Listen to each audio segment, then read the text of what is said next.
मैं बनना चाहूँ जैसा पर शायद सपनों में, मैं उड़ना चाहूँ जैसा पर शायद सपनों में।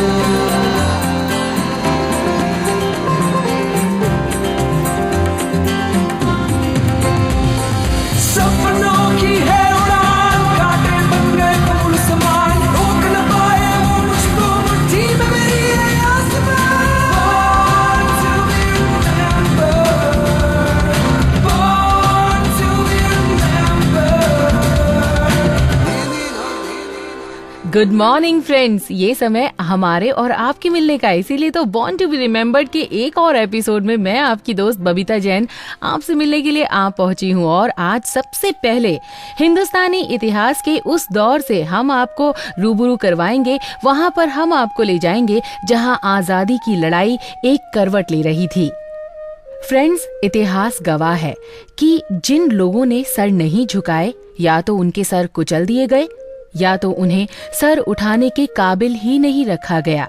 लेकिन आज जिस घटना के बारे में हम आपसे बात करने जा रहे हैं, उसने हिंदुस्तान की आजादी में एक मुख्य भूमिका निभाई और साथ ही साथ ये तय कर दिया कि अब हम आजादी से कम में मानने वाले नहीं हैं। द सिविल डिसओबीडियंस मूवमेंट, ये आजादी का वो बिगुल था जिसे अंग्रेज सरकार चुप करा देना चाहती थी, लेकिन भारतीयों के जज्बे के आगे वो इसे चुप न करा सकी। देश में चारों ओर महात्मा गांधी से लोग जुड़ते गए। अहिंसा की वो ज्वाला पूरे देश में जलने लगी, जिसकी आंच से तिलमिलाए अंग्रेजी हुकूमत इस आंदोलन को शुरू होने से पहले ही खत्म करने के मंसूबे बना चुके थे। इस आंदोलन को शुरू करने वाले महात्मा गांधी को 4 मई 1930 को आधी रात में हिरासत में लेकर जेल की सलाखों के पीछे डाल दिया गया। लेकिन अंग्रेज ये भूल गए कि जो लॉ महात्मा गांधी बाहर जल्दी छोड़ आए हैं, उसे किसी भी जेल की दीवार या सलाखें कभी भी रोक नहीं सकती, चाहे वो कितनी भी मजबूत हो। दोस्तों, इस आंदोलन की शुरुआत असल में ऐसे हुई कि ये आंदोलन 1928 के महात्मा गांधी के असहयोग आंदोलन की तरह से दूसरा दौर था, जब गांधी जी ने अंग्रेजी हुकूमत को ये संदेश भिजवा दिया कि या तो हिंदुस्तान को आजाद करो या फिर एक नए असहयोग यानी नॉन कॉपरेशन आंदोलन के लिए तैयार हो जाओ, जिसका सिर्फ और सिर्फ एक ही उद्देश्य होगा, भारत की आजादी। और इसके लिए उन्होंने अंग्रेजों को 1 साल का समय दिया। दोस्तों, अंग्रेजी सरकार ने इसे सीरियसली न लेते हुए इसे सिर्फ कुछ कमजोर हिंदुस्तानियों की बेकार की चेतावनी समझा और उन पर जुल्म करते रहे। लेकिन यहीं पर हिंदुस्तानियों की हिम्मत की कहानी खत्म नहीं होती। ये वो दौर था जब देश में आजादी की लहर दौड़ चुकी थी और कोई भी अंग्रेजी हुकूमत के किसी भी फैसले को मानने के हक में नहीं था। जब अंग्रेजों ने नमक के ऊपर टैक्स लगाया, तो गांधी जी ने एक नए सत्याग्रह का ऐलान कर दिया और इतिहास के पन्नों में वो गाथा दांडी मार्च के नाम से दर्ज हो गई, जिसने अंग्रेजों के पैरों तले से जमीन खिसका दी थी। गांधी जी की अहमदाबाद से दांडी मार्च 388 किलोमीटर की थी और इस पैदल यात्रा में हजारों हजार की संख्या में भारतीय जुड़ते गए, जिसने दुनिया भर का ध्यान भारत की तरफ आकर्षित कराया और धीरे धीरे अंग्रेजी हुकूमत के हौसले पस्त होने लगे। उनके सामने सिर्फ एक ही रास्ता था कि वो इस आंदोलन को कुचल दें। इसी के चलते अंग्रेजों ने बल का प्रयोग किया और करीब 60,000 लोगों को जेल के अंदर डाल दिया। मगर अंग्रेज कभी भी भारतीयों के हौसले नहीं तोड़ सके और अंत में उन्हें भारत छोड़कर जाना ही पड़ा और हमारा हिंदुस्तान आजाद हो गया। और आज तक हम इस आजाद हिंदुस्तान में गर्व से सांस ले रहे हैं। जय हिंद।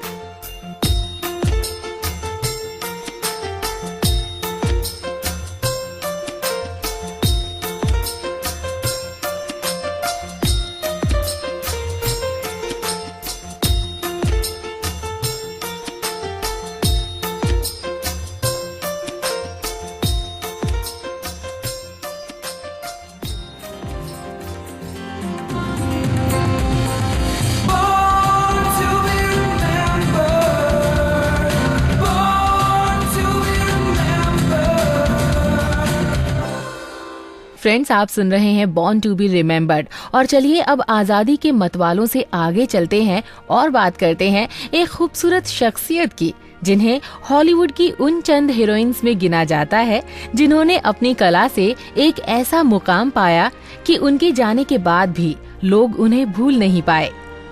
ऑड्रे हेपबर्न हॉलीवुड का वो नाम है जिसे अदाकारी और खूबसूरती का नगीना कहा जाए तो बिल्कुल भी गलत नहीं होगा। लेकिन ऑड्रे हेपबर्न की सफलता की कहानी में कई उतार चढ़ाव थे। 4 मई 1929 में ब्रूसले बेल्जियम में जन्मी ऑड्रे हेपबर्न का बचपन एक कठिन दौर से गुजरा। 6 साल की उम्र में ही उनके माता पिता एक दूसरे से अलग हो गए और वो अपनी माँ के साथ हॉलैंड चली गईं। और हॉलैंड पहुंचने के कुछ दिनों बाद ही जर्मनी ने हॉलैंड पर कब्जा कर लिया। इसका असर ये हुआ कि हॉलैंड में भुखमरी का एक भयानक दौर शुरू हो गया। ये एक ऐसा दौर था जिसमें सिर्फ और सिर्फ आंखों के सामने मौत नजर आती थी। इसका असर ऑड्रे हेपबर्न की सेहत पर भी दिखने लगा। खुद को भूख के ख्याल से दूर रखने के लिए उन्होंने किताबों का सहारा लिया और बाकी समय वो एक बैलेट डांसिंग ग्रुप के साथ बैलेट करके अंडरग्राउंड मूवमेंट के लिए पैसा इकट्ठा करती थीं। और दोस्तों, यही नहीं, भूख शांत करने के लिए उन्होंने ट्यूलिप बल्ब्स तक खाए।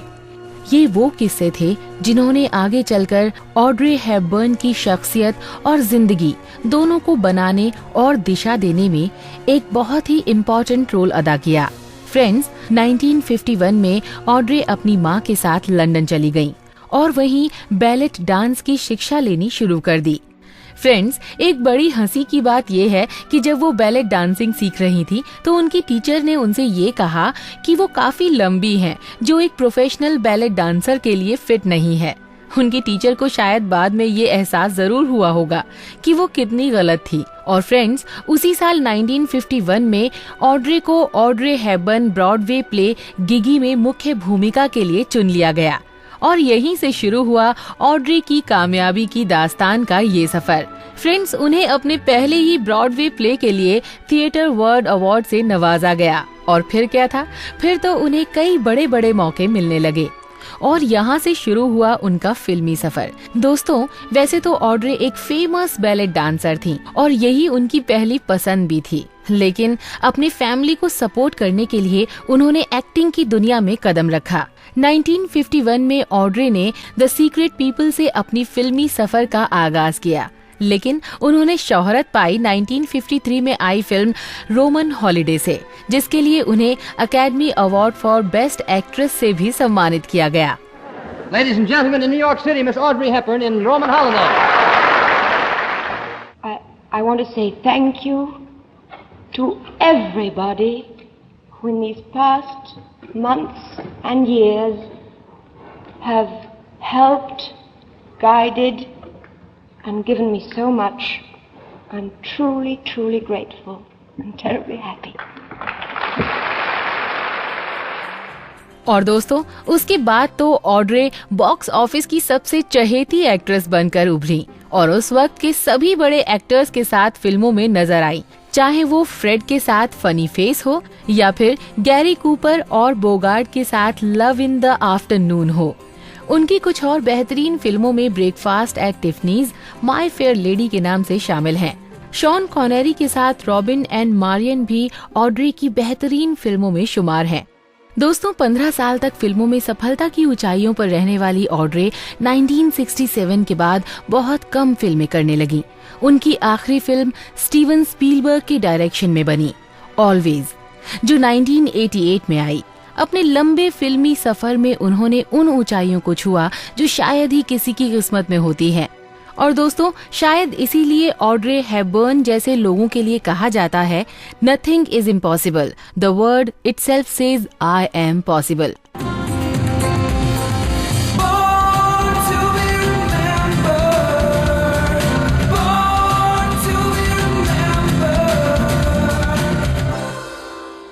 लिसनर्स, अब बारी है हॉलीवुड की गलियों से आपको वापस हिंदुस्तान लेकर आने की और अब बात करेंगे डॉक्टर सैम पित्रोदा की। इस नाम से तो शायद आप सभी लोग वाकिफ ही होंगे, जिन्हें हिंदुस्तान में the father of Indians communication revolution कहा जाता है। डॉक्टर सैम पित्रोदा ने ही 1983 में पहला कंप्यूटर थीम कार्ड गेम बनाया, जिसका नाम था कॉम्प्यू कार्ड्स। ये अपने आप में एक अलग उपलब्धि थी। दोस्तों, कम्युनिकेशन की फील्ड में उनकी इन्हीं सलाहियतों को देखकर तब prime minister late Shrimati Indira Gandhi ने डॉक्टर सैम को भारत वापस आने के लिए प्रेरित किया और 1984 में अमेरिका से भारत वापसी के बाद उन्होंने टेलीकम्युनिकेशन में बहुत सारे बदलाव लाए और डेवलपमेंट ऑफ टेलीमेटिक्स यानी C.DOT की स्थापना की। और आज ही के दिन यानी 4 मई 1942 को ओडिशा में जन्मे डॉक्टर सैम को हिंदुस्तान में पब्लिक कॉल ऑफिसेज यानी कि PCO लाने का श्रेय जाता है।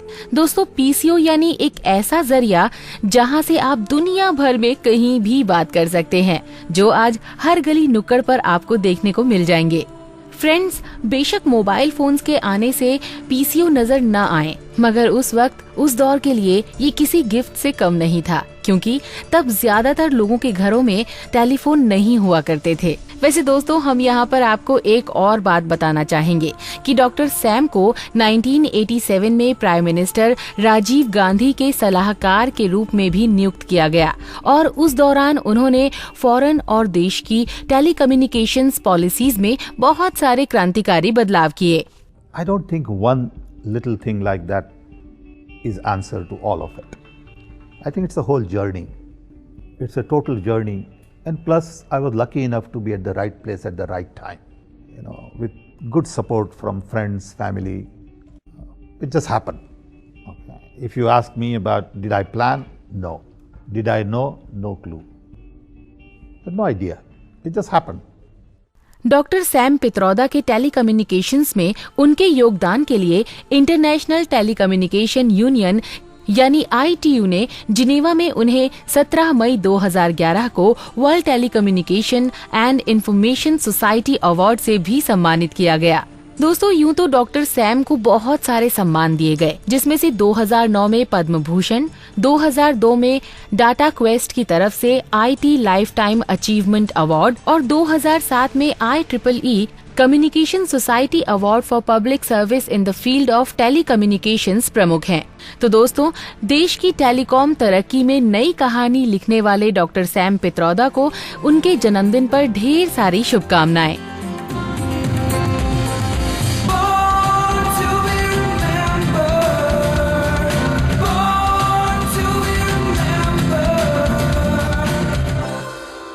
अब हम आपको लिए चलते हैं कम्युनिकेशन से मेलोडीज की तरफ और मुझे मालूम है कि अब आपके चेहरे पर एक छोटी सी मुस्कुराहट जरूर आ गई होगी। बॉर्न टू बी रिमेम्बर्ड को करते करते मेरी भी जी के ना बहुत स्ट्रांग हो गई है और शायद आपकी भी हो गई होगी। इतने लोगों के जीवन के बारे में हम जान गए हैं और अभी जानना बाकी है, तो मेरे मन में इच्छा होती है कि मैं कब इस मुकाम को हासिल करूंगी। चलिए फिलहाल आगे बढ़ते हैं और आपको शास्त्रीय संगीत के बारे में कुछ बताते हैं। अरे, मैं आपको टोन और रिदम के बारे में बताने नहीं जा रही, बल्कि संगीत सम्राट के जीवन सफर से आपको रूबरू कराने जा रही हूँ। तो दोस्तों, क्या आज आपको पता है कि आज किनका जन्मदिन है? आज जन्मदिन है त्यागराजा जी का, जिन्हें शास्त्रीय संगीत का मास्टर माना जाता है और उनकी कंपोजिशन से ही न जाने कितने संगीतकारों ने प्रेरणा ली है। त्यागराजा जी ने संगीत की शिक्षा बचपन से ही लेनी शुरू कर दी थी। उनके हिसाब से संगीत एक ऐसा जरिया है जिससे भगवान का प्यार पाया जा सकता है। इसी कड़ी में उनका पंचरत्न कृति यानी 5 जेम्स एक अलग पहचान रखता है, जिसे सुनकर शायद आप भी भगवान के प्यार को महसूस कर सकते हैं। जगदानंद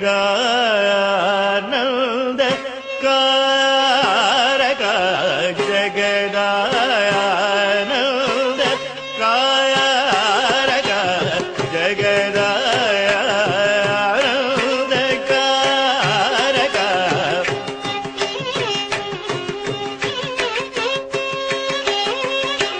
जगदानंद कारक।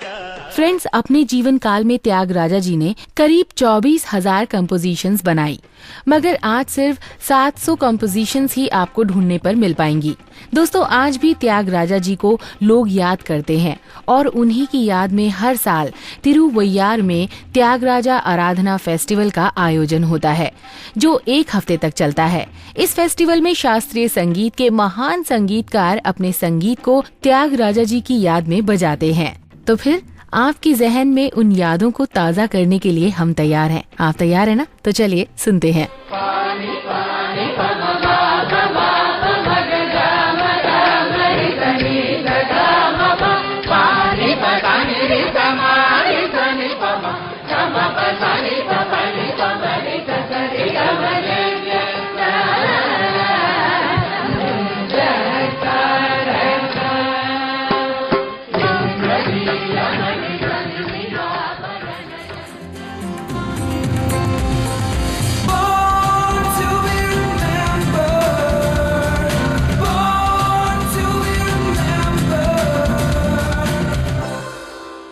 दोस्तों, आपसे बातें करते करते ना टाइम का पता ही नहीं चला और अब मैं देख रही हूँ कि अब हम अपने इस एपिसोड के अंतिम पड़ाव पर आ चुके हैं और अब हम बात करेंगे गोल के बारे में। भाई हाँ, गोल वो शब्द है जो फुटबॉल के दीवानों में एक अलग तरह की एक्साइटमेंट पैदा करता है। और अब हम जाएंगे फुटबॉल के मैदान में ही। हाँ जी, आज है चेच फैब्रिगास का जन्मदिन, तो दोस्तों मुबारकबाद देना तो बनता ही है ना। Forward, wide for Pedro. Has his pick of poisons. Oh, what a touch! Cesc in midair to his right foot for 4.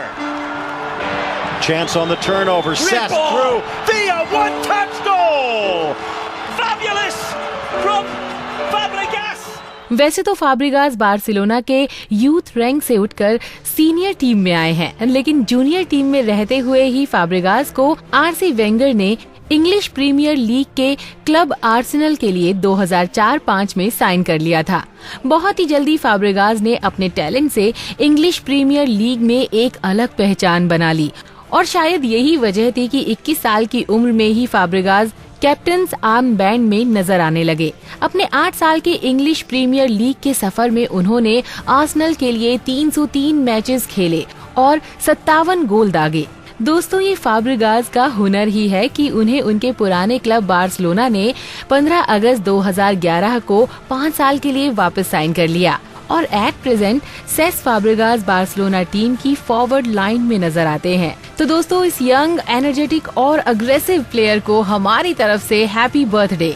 और दोस्तों, अब वो टाइम आ ही गया जिस टाइम का ना ही आपको इंतजार था ना ही मुझे इंतजार था जाने का। Bye bye. मैं बनना चाहूँ जैसा पर शायद सपनों में, मैं उड़ना चाहूँ जैसा पर शायद सपनों में।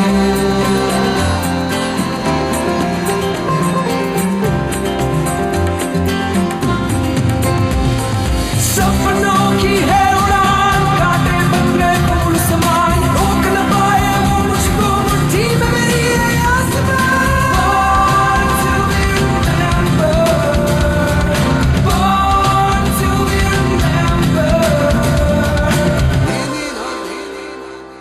इस कार्यक्रम के कार्यकारी निर्माता जैनेंद्र सिंह।